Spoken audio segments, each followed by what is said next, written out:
چلے اس آرڈر کو اگنور کرنا چاہیے علی ظفر صاحب. یہ پہلے وہ الیکشن کے حوالے سے آرڈر بھی اگنور کیا بیکاز کنٹروورسی تھی بینچ کے حوالے سے. اس آرڈر کو بھی اگنور کرنا ہے. سو میرا خیال ہے اس کے بعد تو سپریم کورٹ کی اپنی ایک لیجٹمیسی بقا اپنے فیصلوں کو منوانے کی جنگ ہے وہ علیحدہ ہے. یہ تو ہم اس سلپری سلوپ پہ چلے گئے.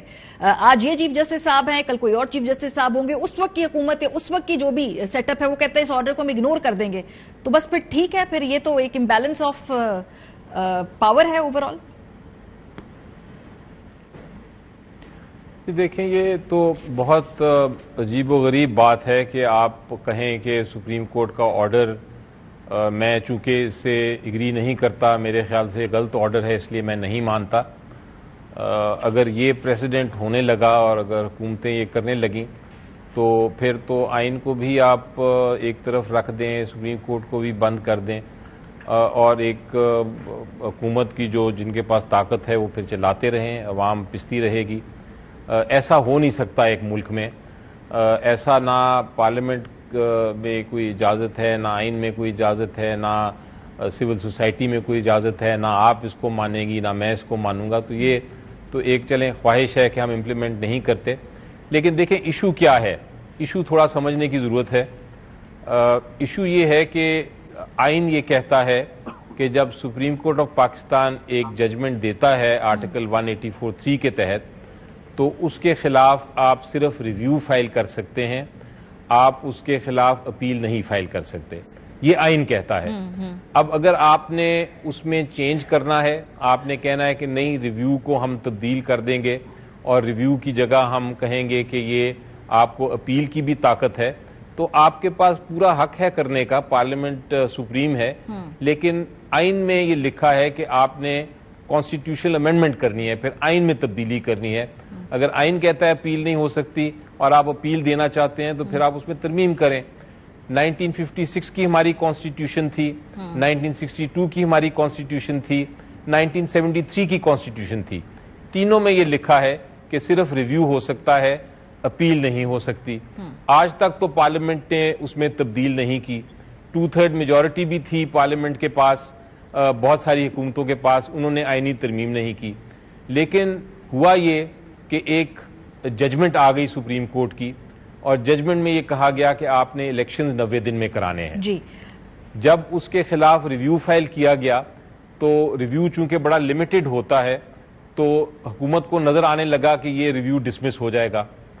حکومت نے فٹافٹ ایک بل بنایا ایک پیج کا اور کہا کہ ہم اپیل کی پاور دے دیتے ہیں. یہ سینٹ میں جب آیا معاملہ تو ابھی کسی نے پڑھا بھی نہیں تھا قانون, تو یہ کہا گیا چیئرمین صاحب کو حکومت کے وزراء کی طرف سے کہ آپ اس کو پاس کرا دیں. میں اٹھا اور میں نے کہا کہ جناب پارلیمنٹری طریقہ یہ ہے کہ اس پہ ڈیبیٹ ہونی چاہیے اور میں سارے سینیٹرز کو یہ بتانا چاہتا ہوں کہ یہ جو ترمیم آ رہی ہے یہ آئین کے ذریعے, آئینی ترمیم کے ذریعے ہی امینڈمنٹ ہو سکتی ہے. اپیل دینا بڑا اچھی بات ہے لیکن طریقہ کار اس کا آئین کی ترمیم کے ذریعے ہے. آپ یہ بل کو نہ پاس کریں, آپ اس پہ ڈیبیٹ کریں. اگر آپ نے پاس کر دیا تو 15 دن میں سپریم کورٹ اس قانون کو کالعدم قرار دے دے گا, کیونکہ پارلیمنٹ بھی پابند ہے آئین کا اور سپریم کورٹ بھی پابند ہے آئین کا. لیکن میری بات خیر نہیں مانی گئی اور اس کے بعد پھر جب یہ بحث ہوئی سپریم کورٹ میں تو یہی کہا میں نے کہ جناب یہ جو طریقہ کار ہے یہ اپنایا گیا ہے یہ غلط ہے. سپریم کورٹ نے وہ بات مان کے فیصلہ کر دیا ہے. اب اگر کوئی بھی حکومت آنے والی اپیل دینا چاہتی ہے تو امینڈمنٹ دے سکتی ہے.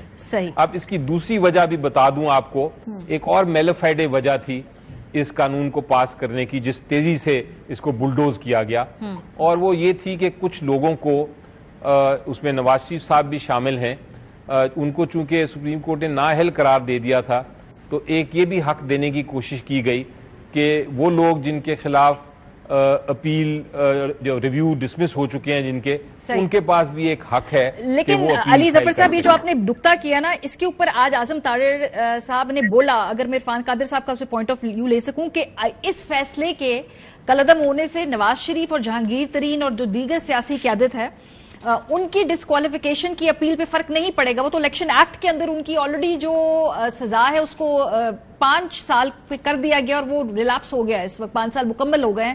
تو عرفان قادری صاحب، کیا اس فیصلے کے بعد جو پہلا رد عمل تھا یا پہلا خیال تھا کہ نواز شریف صاحب کی سزا کے اوپر فرق پڑے گا اس سے؟ کیا ان سے بھی اپیل کا حق لے لیا گیا؟ نہیں، اس سے بالکل ان پہ کوئی فرق نہیں پڑے گا، کیونکہ نواز شریف صاحب کی وہ جو نااہلی تھی وہ تو اب ختم ہو گئی نا جی. تو وہ تو ایشو نہیں ہے. اب دوسرا ایشو جو ہے ان کا جو کیس تھا جس کے تحت یہ پناما کیس جس کو کہتے ہیں، ان کی کنوکشنز ہوئی تھی، اس میں اس قانون کے بغیر ہی مریم صاحبہ جو ہیں وہ ایکوٹ ہو چکی ہیں، اور وہی فیکٹس جو ہیں وہ میاں صاحب پہ اپلائی کیے گئے ہیں جو کہ بالکل جورسڈکشنل فیکٹس وہاں ہیں ہی نہیں، جس سے کہ کوئی کرپشن کسی طرح کی بھی ثابت ہو سکے. اور ترین صاحب کے کیس میں بھی یہی اپلائی ہوتا ہے لاجک؟ جہانگیر ترین بالکل یہی کیس ہے. تو ان کی صحت پہ اس قانون سے کوئی فرق نہیں پڑے گا. لیکن ان اینی کیس یہ جو سپریم کورٹ نے کوششیں کی ہے، اول تو یہ سپریم کورٹ میں نہیں سمجھتا کہ اس کو ہم سپریم کورٹ لیگلی کانسٹیٹیوٹیڈ ہے.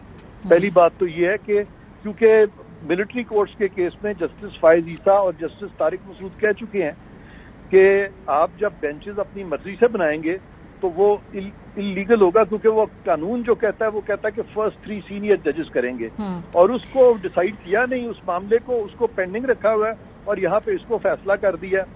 تو یہ ساری چیزیں جو ہے اس میں سپریم کورٹ کے یہ 3 ججز جو ہیں انہوں نے اپنے آپ کو نہ صرف کہ بند گلی میں لے آئے اپنے آپ کو.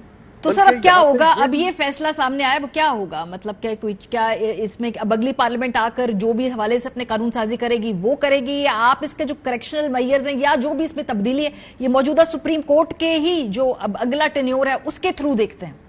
جی، موجودہ سپریم کورٹ کا اگلا ٹینیور جو ہے نا وہ یہ سارے غلطیاں جو ہے اس کو ریکٹیفائی کرے گا، کیونکہ یہ پولیٹیکل انجینئرنگ کر دی ہے ان 3 ججز نے. یہ 3 ججز جو ٹھیک ہے کہا گیا ہے کہ ان کے فیصلے جو تھے وہ ایک ہی سائڈ پہ آتے چلے جا رہے تھے، اور اسی پولیٹیکل دھڑے کی طرف یہ سارے فیصلے تھے.